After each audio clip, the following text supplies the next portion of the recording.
Welcome to Win Auto Garage. Sa channel ko, panalo ka rito.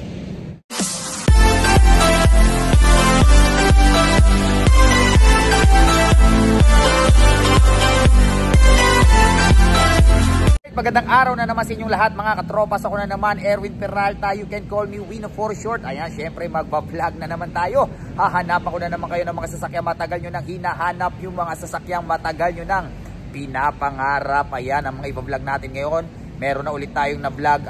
Meron tayong dumating na kulay gray na Ford Raptor. Nakuha na ulit yung Ford Raptor natin na white. Okay?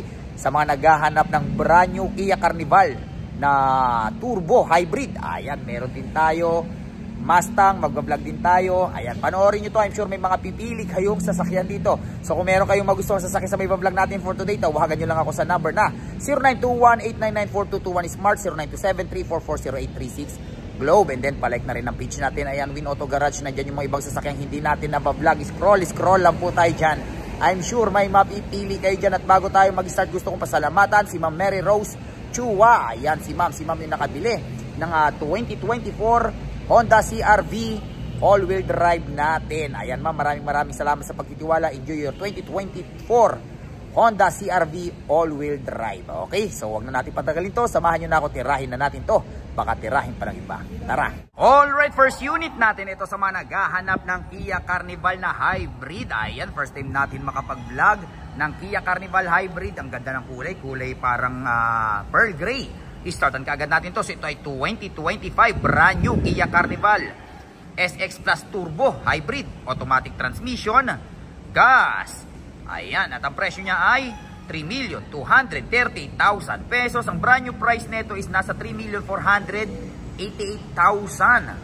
Okay, so nakasave na kayo ng 250,000. Ayan oh. Ang ganda, kita nyo naman yung headlight, yung DRL, yung grill. Diba? Ayan, Kia. Okay. Ayan. Napakaganda. Ayan oh. Okay. Ayan ang side camera. Okay. Napaka-pogi. Ayan ang likuran.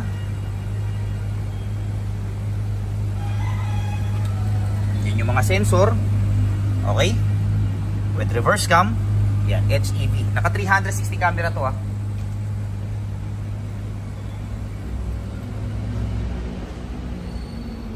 Ayan. Sa mga mahilig sa motor, meron tayong BMW. Ayan. For sale din yan. Okay. Ayan, napakaganda.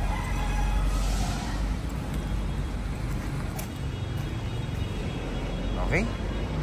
Check natin ang loob.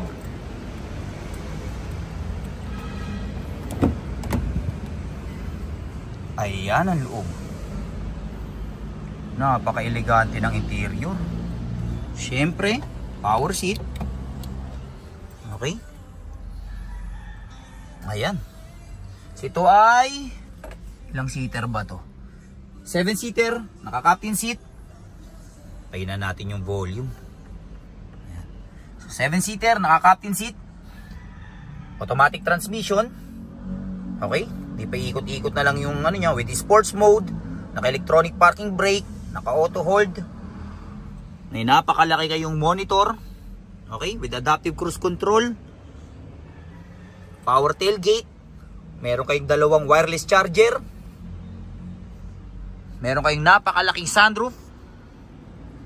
Ayun, ang ganda oh. No?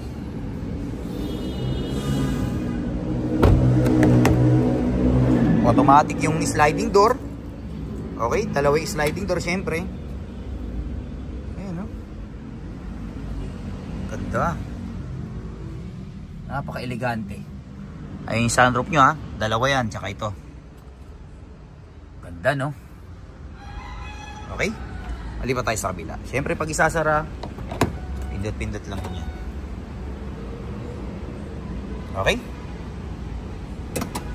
Alright, next unit natin ito sa mga naghahanap ng GL Grandia Automatic. Okay, startan kaagad natin to. So ito ay 2020 Toyota Hiace GL Grandia, automatic transmission, diesel, 37k mileage. At ang presyo niya ay 1,698,000 pesos.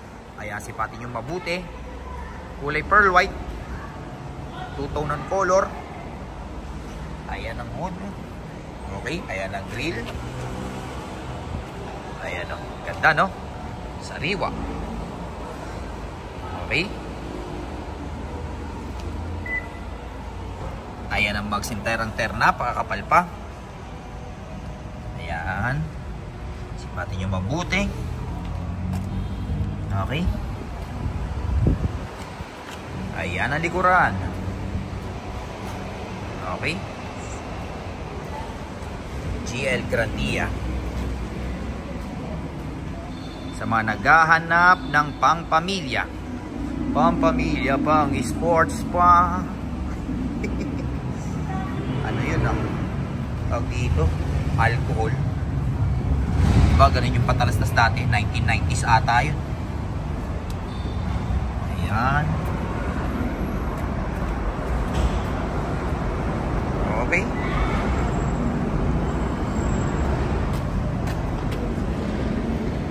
(2020) 1,698,000 pesos, 2.8 liter.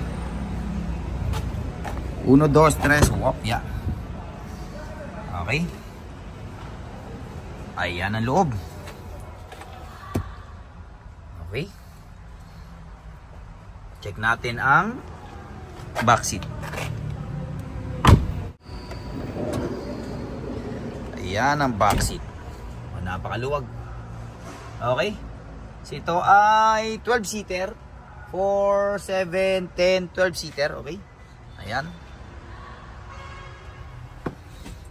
Automatic transmission. Ito yung lagayan ng kape-barya. Ayan. Okay. Hindi pa tayo sa bila.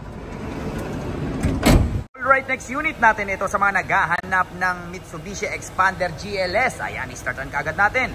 Ito ay 2024 Mitsubishi Expander GLS 1.5 liter, automatic transmission, gas, 11k mileage. Ang presyo niya ay 930,000 pesos. Ayan, sipatin nyo mabuti.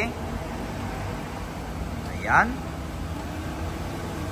Mura na to. Napakapogi, no? Kulay pula. Ayan, no?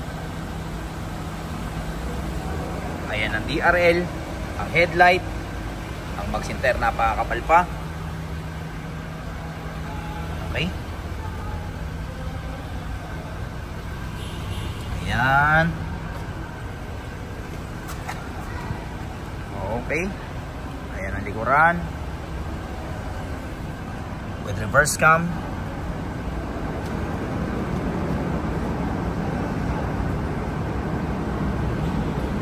Ganda rin ng red, no? Okay. Walang bahid na matcha at gas-gas.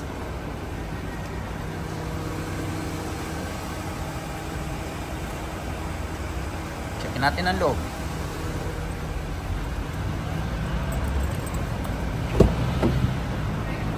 Ayan ang loob.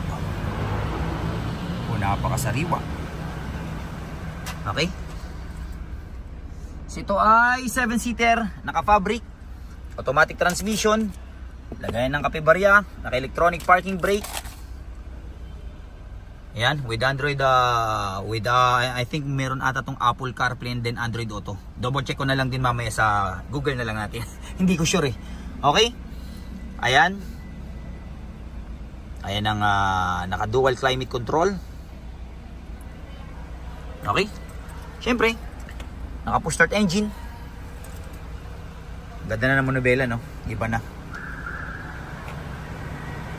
Check na natin kung may Apple CarPlay ito.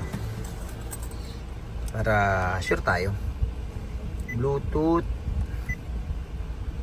FM, AM, setup, Bluetooth display. Wala ata. Okay, pero may Bluetooth siya. Okay? Ayan, push start engine. With cruise control nga pala. Ayan. Hindi pa tayo sa kabila. Unit natin ito, mapunta naman tayo sa Toyota Hilux sa mga nag-aanap ng pickup. Ayan, i-startan kagad natin to. Ito ay 2025 Toyota Hilux G automatic transmission, diesel, 10K mileage, kasamintain at ang presyo niya ay 1,448,000 pesos. Ayan, sipatin yung mabuti, kulay black sa mga may hilig sa black. Ayan. Ayan ang headlight. Yung looks nito ngayon parang conquest na eh. Ayan o. Okay. Ayan ang maxim tire. Napakakapal pa. Okay. Ayan. Check yung mabuti. Ayan ang likuran. Ayan. Kita nyo naman yung likod. Okay. Yung pati yung ano niya ganyan na. Pang conquest. Oops. Walang kambing. Okay. Ayan.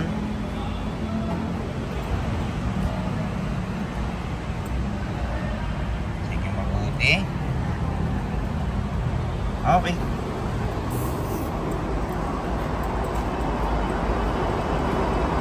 Check natin ang loob.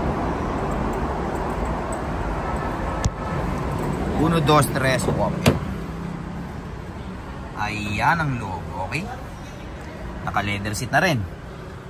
Pero hindi to ano pina-leather seat lang. Pero ang ganda ng pagkaka-leather seat Okay, ito ay 5-seater. Open ang likuran, kasya buong barangay, automatic transmission, lagayan ng kabibarya, naka-eco mode, power mode.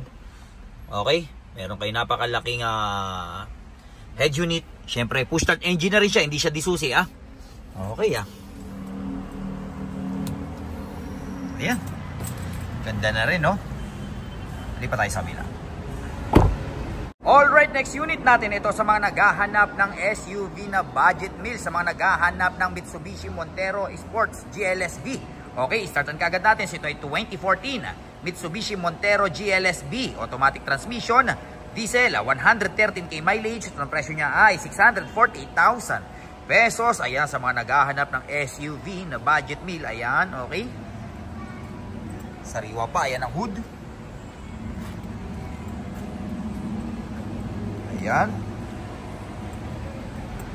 Ang headlight. Ang maxim tire, napakakapal pa. May stepboard. Sariwa pa, no? Ayan, no? 10 years na, pero maalaga yung may-ari nito. 113,000, saktong-sakto lang yan. Kasi at least 10K per year. O 11 years na rin kasi siya. Sakto lang yan. Kasa-maintain naman. Ayan, GLSB Montero Sport. Ayan.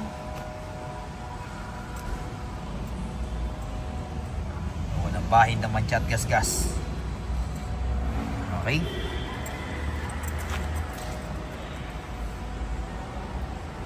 Check natin ang loob. 2014 diesel, 648,000 pesos. Ayan ang loob. Okay, naka-seat cover pa. Okay, ito ay 7-seater. Naka-seat cover, parang ito pa yung seat cover from Casa. Tingnan natin upuan. Ayun, sariwa pa. Automatic transmission, lagayan ng kapibarya, naka-monitor, naka-paddle shifter. Okay. Ayan.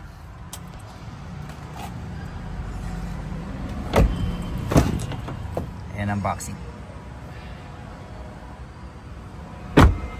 Alright, next unit natin ito sa mga naghahanap ng Toyota Innova V. Ayan, istartan kaagad natin. Ito ay 2016 Toyota Innova V, automatic transmission, diesel, 59K mileage. Ang presyo niya ay 748,000 pesos. Ayan, ito yung top of the line. Okay, check yung mabuti. Ayan ang hood, kulay gray. Ayan. Ayan ang maxim tire, napakakapal pa. Ayan, sipati yung mabuti. Panalo pa to. Sariwa, Ayan, Okay. Ayan ang mga back sensor. 2.5B. Okay. Ayan.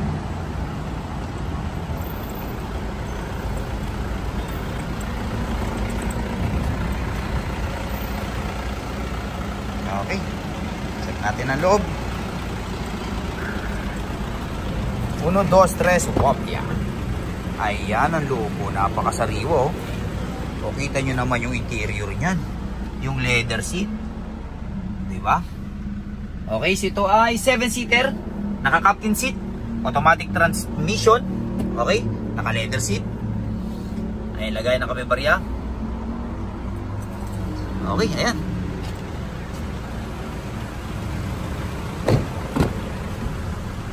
Ayan. Ganda, no? Sariwa, no? Kita nyo naman yung leather seat nyo. Intact na intact. Okay, malipat tayo sa kabila. Alright, so dyan nagtatapos ang vlog natin for today. I hope may mga nagustuhan kayo sa sakyan sa mga vlog natin. Hanggang sa susunod na pag-vlog natin. Adios amigos, bye bye.